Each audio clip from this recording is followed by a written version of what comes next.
साम्राज्य, पूरा साम्राज्य था। अपनी आवाज दिल्ली तक जरूर पहुंचा दो। भारत माता की धन्यवाद। आज का ये एक अनूठा संगम, और जैसा बताया गया इस प्रकार का संगम शायद ये पहली बार हुआ है, और इसकी योजना बनाने वाले हमारे पिछड़ा वर्ग मोर्चे के हमारे प्रदेश के अध्यक्ष श्री कर्णदेव कंबोज जी को मैं बहुत बहुत बधाई देता हूं, जिस प्रकार का इन्होंने कार्यक्रम कराया है। हमारे बीच में जनप्रतिनिधि के नाते इस क्षेत्र के सांसद भाई नायब सिंह सैनी जी, हरियाणा सरकार में मेरे साथ मंत्री सरदार संदीप सिंह जी, यहाँ के अपने विधायक श्री सुभाष सुधा जी, विधायक इंद्री श्री रामकुमार कश्यप जी, विधायक गरोंडा श्री हरविंदर कल्याण जी, हमारे इस दोनों समाज के अग्रणी सभी बंधु श्री अरजीत सिंह जी, वाइस चेयरमैन लबाणा समाज, श्री रघुवेंद्र जी लबाणा, श्री किशोरी लाल जी प्रदेश अध्यक्ष बंजारा समाज, श्री जसमेर सिंह जी प्रदेश प्रभारी बंजारा समाज, पवन कुमार जी प्रदेश महासचिव बंजारा समाज, मंजीत सिंह जी लबाणा, बाबा मालो सिंह जी लबाणा, श्री दीपचंद जी चेयरमैन बंजारा समाज, सभी मंचासीन भारतीय जनता पार्टी के हमारे नेतागण, पदाधिकारीगण, उपस्थित सभी बुजुर्गों, नौजवान साथियों, माताओं बहनों, पत्रकार छायाकार मित्रों, कलाकार बंधुओं, सबसे पहले तो मैं आज के इस अवसर पर आप सबको बहुत बहुत बधाई और शुभकामना देता हूं। कुछ दिन पूर्व ही 24 अप्रैल को पानीपत में हमने श्री गुरु तेग बहादुर जी का 400 साला प्रकाश उत्सव मनाया था, और उस दिन उनके बारे में जब जानकारियां प्राप्त की तो ध्यान में आया कि गुरु तेग बहादुर जी को समाज में एक जिसको कहना चाहिए ख्याति प्राप्त कराने के लिए, उनको प्रसिद्धि प्राप्त कराने के लिए बहुत से समाजों का योगदान रहा। उसमें लबाणा समाज और बंजारा समाज, इनकी बहुत बड़ी भूमिका रही है। और ये कुरुक्षेत्र ये ऐसा स्थान है जहां उन सिख गुरुओं के, उनमें से 10 गुरुओं में से 8 गुरु ऐसे हुए हैं जिनका कुरुक्षेत्र आगमन हुआ है। इस नाते से ये पवित्र धरती कुरुक्षेत्र, गीता की धरती है कुरुक्षेत्र, जहां भगवान कृष्ण ने युद्ध के मैदान में अर्जुन को गीता का संदेश दिया था। यह भी एकमात्र घटना दुनिया की है कि किसी युद्ध के मैदान में जीवन जीने का सार बताया जाए, जीवन से मोक्ष प्राप्त करने का सार बताया जाए, जीवन की शिक्षा दी जाए। युद्ध है और युद्ध में भी शिक्षा, इसका प्रसार हो रहा है। तो ऐसा पवित्र स्थान कुरुक्षेत्र, और इसी पवित्र स्थान पर आज हमारे दोनों समाजों का ये जो संगम हो रहा है, इस अवसर पर का भी बहुत बड़ा योगदान मैं इसमें समझता हूं। आपको बहुत बहुत बधाई। भाई बहनों, बाबा मक्खन सिंह लबाणा और बाबा लखीशाह बंजारा, इनकी दोनों की जो कहानियां हैं बहुत लोगों को पता होंगी, और अगर नहीं पता है तो मेरा निवेदन है कि इनकी कहानी के मूल में हमको जरूर जाना चाहिए। दोनों ही कोई बहुत सामान्य परिवार नहीं थे, बहुत अमीर परिवार से संबंध रखने वाले थे, बहुत बड़े व्यापारी थे। साधन संपन्न थे, लेकिन गुरु सेवा में दोनों एक जैसे थे। गुरुओं के प्रति जो उनके मन में आदर था, बहुत बड़ा आदर था। गुरु नानक देव जी से लेकर के और अंत में गुरु गोविंद सिंह जी और बाद में बाबा बंदा सिंह बहादुर, जिन्होंने अपनी राजधानी लोहगढ़ बनाई, तो जो लोहगढ़ स्थान है वो लोहगढ़ स्थान भी 7000 एकड़ की जो भूमि है वो बाबा लखी सिंह बंजारा, ये उनकी है, उन्होंने इसको उनको दिया हुआ है।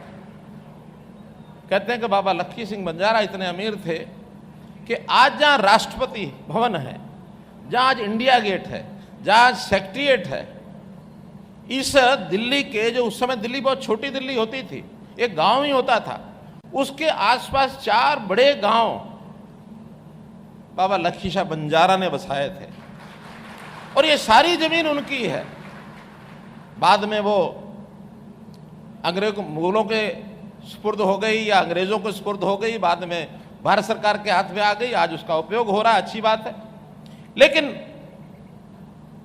इनका जो दोनों का काल है, जन्म काल है, उसमें एक संयोग ऐसा है कि बाबा लखी शाह बंजारा, इनका जन्म पहले हुआ, उसके बाद बाबा मक्खन शाह लोबाणा, इनका जन्म बाद में हुआ। लेकिन प्रभु को प्यारे बाबा मक्खन शाह लोबाणा ये पहले हो गए और बाबा लखी शाह बंजारा ये बाद में हुआ।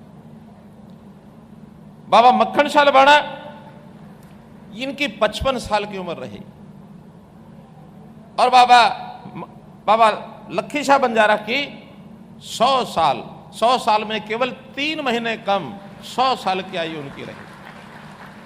पूरा जीवन इन्होंने दोनों ने जब साथ साथ काम किया तो गुरु घर के प्रति इनका जो सम्मान था वो सम्मान अपने आप में एक उल्लेखनीय सम्मान था। अगर मैं सबसे पहले चूंकि मक्खन शाह लोबाणा जी का जन्म भले बाद में हुआ वो 1619 में, लेकिन ऐसा कहा जाता है इनके जो पूर्वज थे वो गुरु नानक देव जी के और अनुयायी थे, भक्त थे, सिख समाज से संबंध रखते थे और इन्होंने बहुत व्यापार किया। ये गुजरात काठियावाड़, व्यापार के नाते व्यापारी इधर से उधर वहाँ से यहाँ बसते रहते थे, लेकिन इनका जो जन्म है वो काठियावाड़ गुजरात में हुआ और बाद में अपने पिताजी के व्यापार के अंदर इन्होंने व्यापार साझा किया और काम करते हुए बहुत बड़े व्यापारी, समुद्री जहाज और उससे पुर्तगाल तक अंतर्राष्ट्रीय स्तर के ऊपर व्यापार ये करते थे।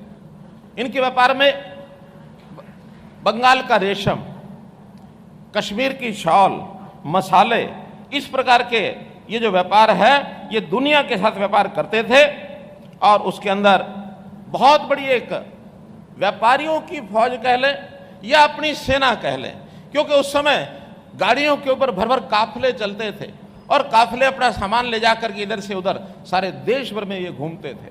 बहुत बड़ा भ्रमण इन्होंने किया, कश्मीर से कन्याकुमारी तक बहुत स्थानों पर ये गए और एक पहचान इस समय होती थी, इनका एक लश्कर 3 लाख घोड़ों का लश्कर था। 3 लाख घोड़े, आज के समय में सोचना ही हैरानी हो जाती है, 3 लाख घोड़े, कई घोड़ों की टुकड़ियां इनकी, कई इनके व्यापारी साथी वो सामान लेकर के चलते थे और जहां जाकर के रुकते थे उस स्थान का नाम उसको टांडा कहते थे। टांडा, जैसे आज किसी स्थान के ऊपर जाकर के वो रहता है तो वहाँ पड़ाव डालता है, वहाँ जाकर के अपने काफिले को और रात गुजारने के लिए उसका स्थान, सेना की टुकड़ियाँ भी पैदल चलती थी तो ऐसे ऐसे स्थानों के ऊपर सेना की और स्थान जो बन जाते थे उनकी छावनी बन जाती थी, तो उनकी छावनी होती थी। कहीं किसी का रुकने का कोई स्थान होता था उसको अलग स्थान, इन्होंने रुकने का स्थान उसका नाम दिया टांडा।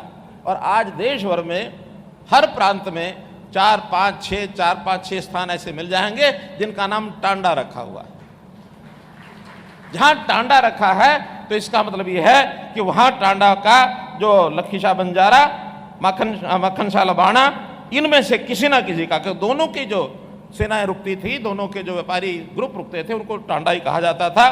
तो इस प्रकार मक्खन शाह लोबाणा 1619 में जिनका जन्म हुआ और व्यापार करते समय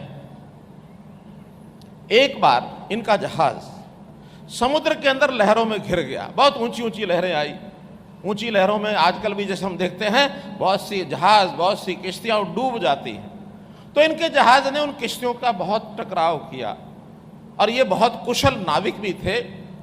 किसी तरीके से उस तूफान में चट्टान से टकराए बिना और झूलते रहे, इधर से उधर, उधर से इधर। एक समय ऐसा आ गया कि ये बचने वाले नहीं हैं। जब ये बचने वाले नहीं हैं ऐसा मन में एक विचार आया, तो जीवन का सारा कुछ उस समय सामने आ जाता है। तो अंत में इनके मन में एक विचार आया कि हमारे यहाँ गुरु परंपरा में, क्योंकि गुरु गोविंद सिंह जी के, गुरु नानक देव जी के ये परिवार के अनुयायी थे, उस समय छठे गुरु थे, सातवें गुरु थे। तो छठे सातवें गुरु के समय इनके मन में एक विचार आया कि मैं गुरु महाराज से प्रार्थना करता हूँ, अरदास करता हूँ कि मुझे बचा लो। मैंने अपने व्यापार में 500 सोने की मोहरें जो उन्हें अपने शरीर के साथ बांध रखी थी, किसी को पता नहीं था, ये 500 सोने की मोहरें, और ये मैं उनको दान कर दूंगा। ऐसा एक संकल्प लिया। रात भर जकोले चलते रहे, इधर से उधर, उधर से इधर। सारे इनकी जो साथी थे वो सब घबराए हुए। अचानक सुबह तक सब संघर्ष हुआ। सुबह होते ही और वो जो लहरें थी वो धीमी हो गई, थम गई। सूर्य का प्रकाश हुआ और किसी तरीके से किनारे पर पहुंच करके इनकी जान बची, सारा जहाज भी बच गया, सब कुछ हो गया। गुरु की कृपा ऐसी हो गई। अब जब गुरु की कृपा हुई तब इनके मन में आया कि व्यापार भी चलता रहेगा, लेकिन मुझे गुरु जी के पास जरूर जाना चाहिए। गुरु सेवा में मेरे जिम्मे जो काम लगेगा उसको मैं काम करूंगा। सिख समाज का जो सिद्धांत है, सिखिज्म को फैलाने की बात है, मैं भी उसमें काम करूंगा। और ये वहां से चल करके दिल्ली आ गए। दिल्ली में इनको ये बताया गया कि उस समय गुरु हर राय और गुरु हरकिशन ये उस समय तक सिख समाज का नेतृत्व कर रहे थे। गुरु हरकिशन ने एक भविष्यवाणी की कि मेरे बाद जो गुरु बनेगा, नौवां गुरु, वो गुरु जो है और वो आपको जो कहीं भी मिलेगा बाबा बकाला में। बाबा बकाला में कोई भी व्यक्ति होगा जो मेरा उत्तराधिकारी होगा। अब किसी को पता नहीं कौन बाबा बकाला में वहाँ इनका गुरु होगा, गुरु नहीं होगा। मित्रों, ये सब कथाएं हमने भी सुनी पढ़ी हैं। वैसे इनका वर्णन कई प्रकार से भी होता है। इतिहासकार उस समय को लिखित इतिहास तो मिलता नहीं उस समय का, लेकिन बहुत सुनी सुनाई बातों में से चीज़ें आ रही हैं। हो सकता है किसी इतिहासकार का मत थोड़ा अलग भी हो। मैं कोई इतिहासकार नहीं हूँ, मैं उस पर कोई इस प्रकार की टिप्पणी करने वाला भी नहीं हूँ कि जिसको कहा जाए एकदम सत्य है। लेकिन जो जानकारियाँ मिली हैं, ये बाबा बकाला जा करके और खोज के लिए लग पड़े कि यहाँ गुरु जो हैं उत्तराधिकारी और हमारे गुरु हरकिशन जी के कौन होंगे। और ये जहाँ पहुँचे वहाँ दृश्य क्या देखते हैं, क्योंकि भविष्यवाणी हो गई थी, गुरु हरकिशन ने कर दी थी। तो बाबा बकाला में कई लोग तैयार हो गए कि मैं उत्तराधिकारी बनूंगा, मैं उत्तराधिकारी बनूंगा। ऐसा वहाँ एक जाल फैल गया, जो गुरु का दावा करने लग गए, मैं गुरु बनूंगा, मैं गुरु बनूंगा। अब ये वहाँ जब पहुँचे इनको सब पता लगा ये तो बहुत से उत्तराधिकारी हैं, मैं किसको सत्य मानूं, किसको झूठ मानूं। तो इन्होंने अपनी बुद्धि से काम लिया। ये एक एक के पास जाने लग गए।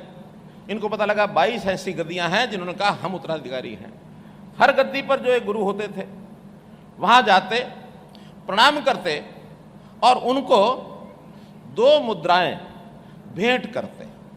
अब 2 मुद्राएं भेंट करने के बाद वो इनको आशीर्वाद भी देते और इनका कुशलक्षेम पूछते। ये भी वहां से चलाते और वो भी अपने काम में लग जाते। अगले के पास जाते, 2 मुद्राएं दे दी, यही काम चलता रहा। तीसरा, चौथा, 22 की 22 जगह इन्होंने 2-2 मुद्राएं दी और आगे बढ़ गए। अब इनके मन में कौतूहल आया। कौतूहल क्या आया कि अगर गुरु में ताकत है, असली गुरु है, उसको तो पता होना चाहिए कि मैंने जो है 500 मोहरें और ये मन्नत मान रखी है। अब ये निराश होकर के जब निकलने लगे तो इन्होंने सब 22 को कहा कि तुम सब धोखेबाज हो, क्योंकि ताकत तो इनके पास भी पूरी थी। और इन्होंने कहा कि तुम्हारे कोई गुरु नहीं है।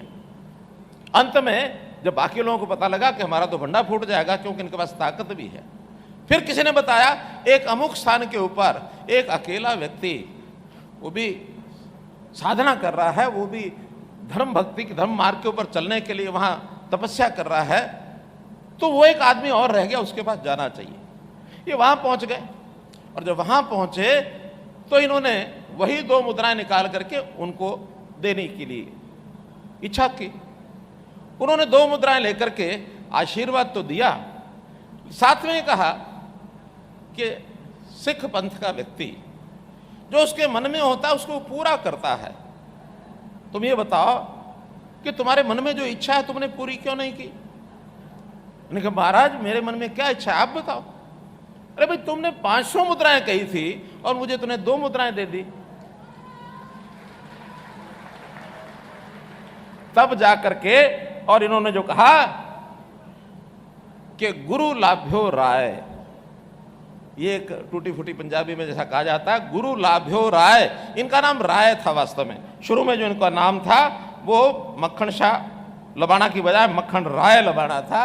तो मक्खन राय लबाणा इन्होंने अपने आप को कहा गुरु लाभ्यो राय, के राय ने गुरु को लभ लिया। पंजाबी में लभ लिया का मतलब